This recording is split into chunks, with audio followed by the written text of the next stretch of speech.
Hello everyone, this is Aditya here. Today I'm back with a video on Google Trends.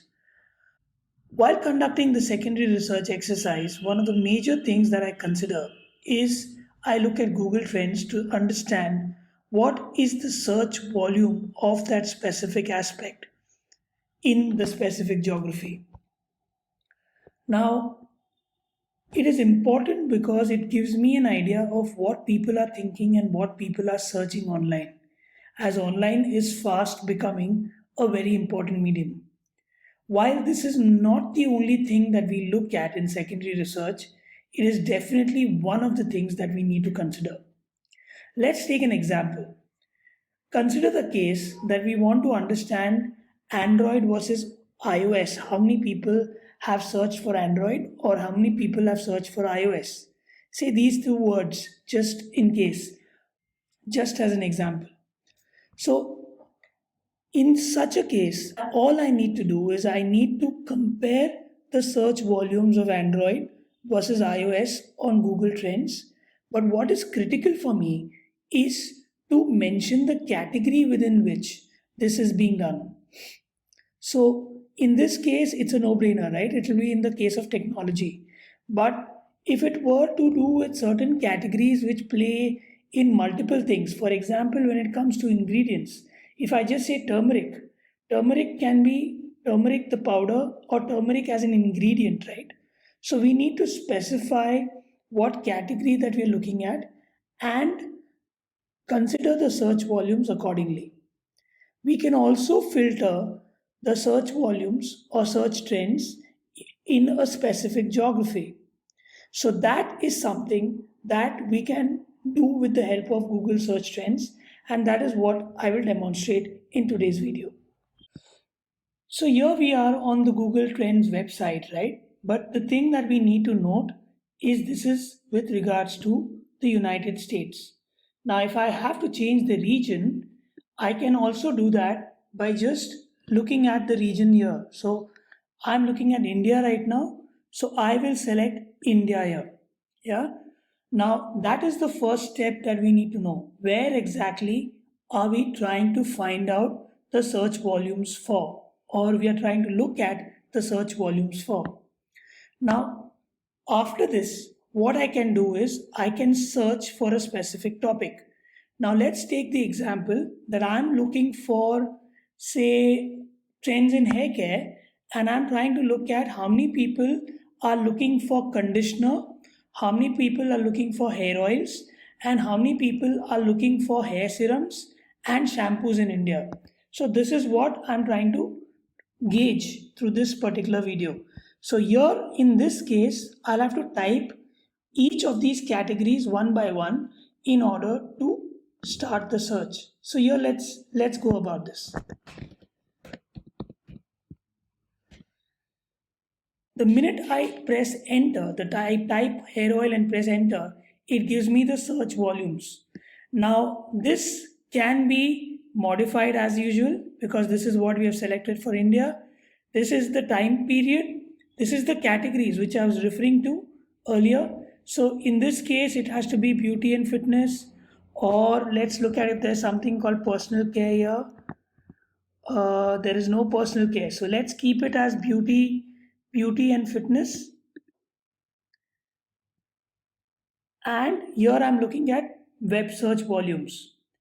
The other thing, now I will add the second category, which is shampoos.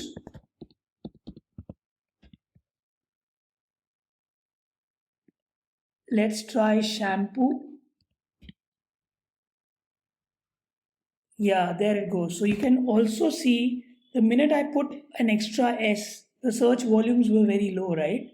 The minute I removed the S, it became automatically high. So you have to consider those aspects as well.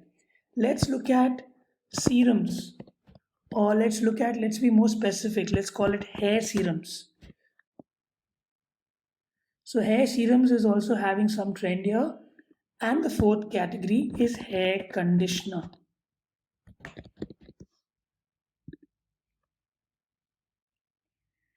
So here you go. So these are the four categories that you're looking at, and each of these points, these represent a specific week. So if you keep on moving forward, it'll show you weekly trends. Now this can also be changed. So let's make it last 7 days for just for reference. So then you can make out see the data trends are changing. Now, there is this button here. This button, you can also download these numbers as a CSV file. So you can use it for your data trends and so on and so forth. Now, let's just go down. Okay. So, what it also gives you, it gives you the trends for each of the categories. Say, interest and trends for, say, shampoo. If I were to select which are the markets wherein I'm having that, what is the percentage which is coming through. So, for example, Punjab here is having 67% people searching for shampoo, 22% for hair oil. Similarly, for Haryana, it is 64%. So, I can also select this as a drop from the drop down menu. So, Pondicherry, for instance, has a very high serum, probably search volumes. So you can also look at the various sub-regions. Now again, in the case of hair oils, this is what others related search related queries and what is the percentage that there has been an increase or decrease. So whether that's rising, falling, whatever it is. So you'll get it for each of the categories. Yeah. Hair conditioner, again you'll get the region wise, so on and so forth. So this is how you can look for Google Trends. Yeah, so here you can download the CSV and the same data will actually come across depending on the timeline you select. Now, one thing that you need to note is this number is 100. This number represents the peak popularity for that particular element. So this is actually at a 98 for for shampoo in the period of March 28. That is the time frame that you're looking at around a specific time point. So that is where there's been a maximum search for shampoos, and the others will represent the popularity of the search element accordingly. So this is how you can look at, you can also add, you can add the maximum, you can add 5 elements. Before it used to be 4. Now they've made it 5 elements. So if you add another element, there'll be another line here coming. So you can modify what you want to search, you can modify what you want to see, and accordingly uh, look at this particular video. So I really hope you like this video and found it useful. I tried to do something more practical. I hope you like it. Until next time, see you soon. Take care, be safe, and thank you.